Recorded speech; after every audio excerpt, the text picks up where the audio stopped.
नालंदा।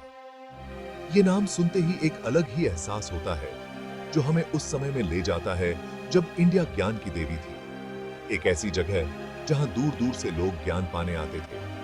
नालंदा सिर्फ एक यूनिवर्सिटी नहीं थी, ये तो एंशिएंट इंडिया की बुद्धिमानी का सबूत थी। ये अलग अलग संस्कृतियों का संगम और नई खोजों का घर था। सदियों तक नालंदा शिक्षा के सबसे ऊंचे मुकाम का प्रतीक रही, जहां दुनिया भर से स्टूडेंट्स और विद्वान आते थे। इसकी पवित्र गलियों में ऐसे विचारों ने जन्म लिया जिन्होंने इतिहास की दिशा ही बदल दी। नालंदा की विरासत सिर्फ अतीत तक सीमित नहीं है, ये आज भी हमें प्रेरित करती है। नालंदा के खंडहर भले ही अपनी पुरानी चमक खो चुके हैं, लेकिन फिर भी हमें अपने ग्लोरियस अतीत की याद दिलाते हैं।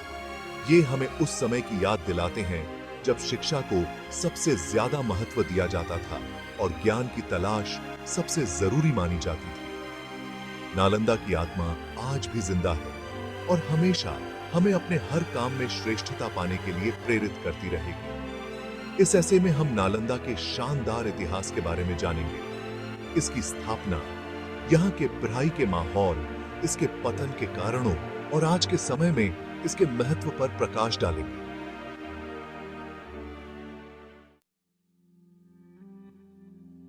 नालंदा की कहानी शुरू होती है 5वीं शताब्दी में, गुप्त सम्राट कुमार गुप्त प्रथम के शासनकाल के दौरान। शिक्षा के महत्व को समझते हुए कुमार गुप्त प्रथम ने बौद्ध शिक्षा के केंद्र के रूप में नालंदा की स्थापना की।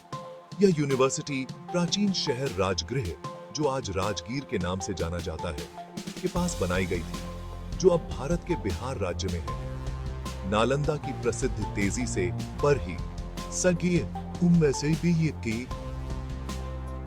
और न से भी न सिर्फ इंडिया से बल्कि तिब्बत, चीन, कोरिया और एशिया के अन्य हिस्सों से भी छात्र और विद्वान यहाँ आने लगे। यूनिवर्सिटी की प्रतिष्ठा यहाँ के गुरुजनों की वजह से थी, जिनमें उस समय के कुछ सबसे प्रसिद्ध विद्वान शामिल थे। नालंदा का पाठ्यक्रम बहुत व्यापक था, जिसमें बौद्ध ग्रंथ, दर्शन, तर्क, व्याकरण, खगोल विज्ञान, चिकित्सा और गणित जैसे कई विषय शामिल थे।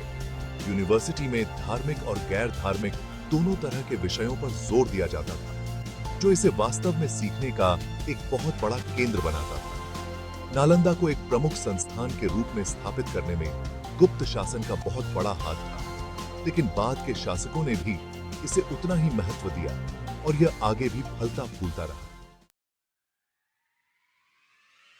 अपने चरम पर नालंदा में 10,000 से ज्यादा छात्र और 2,000 शिक्षक रहते थे।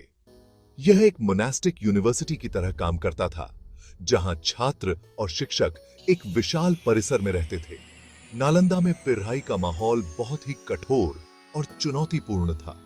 छात्रों से अपेक्षा की जाती थी कि वे गहन अध्ययन, बहस और ध्यान में पूरी तरह से शामिल हों। नालंदा का पाठ्यक्रम केवल बौद्ध शिक्षाओं तक ही सीमित नहीं था। इसमें कई तरह के विषय शामिल थे, जो इस विश्वास को दर्शाते थे कि सच्चा ज्ञान धार्मिक सीमाओं से परे होता है।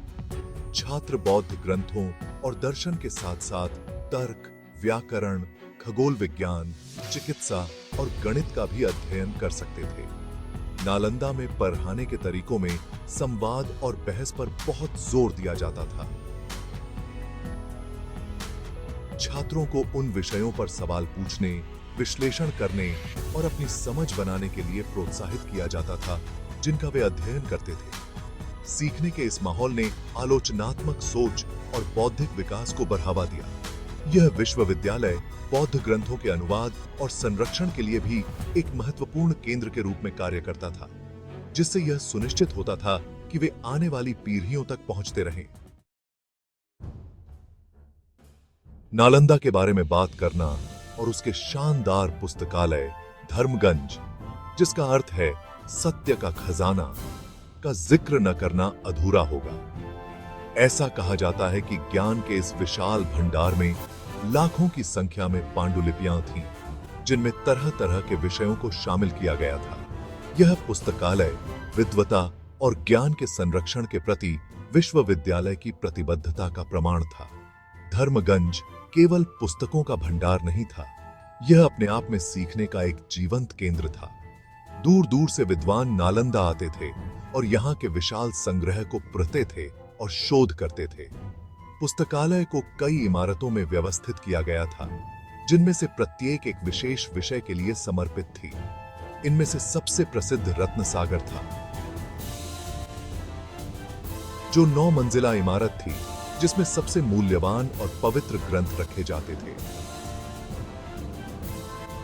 पुस्तकालय का संग्रह उस समय की बौद्धिक जिज्ञासा का प्रमाण था, जिसमें न केवल धार्मिक ग्रंथ बल्कि विज्ञान, गणित, खगोल विज्ञान, चिकित्सा और साहित्य पर भी काम शामिल थे। इसका विनाश ज्ञान की दुनिया के लिए एक बहुत बड़ी क्षति थी।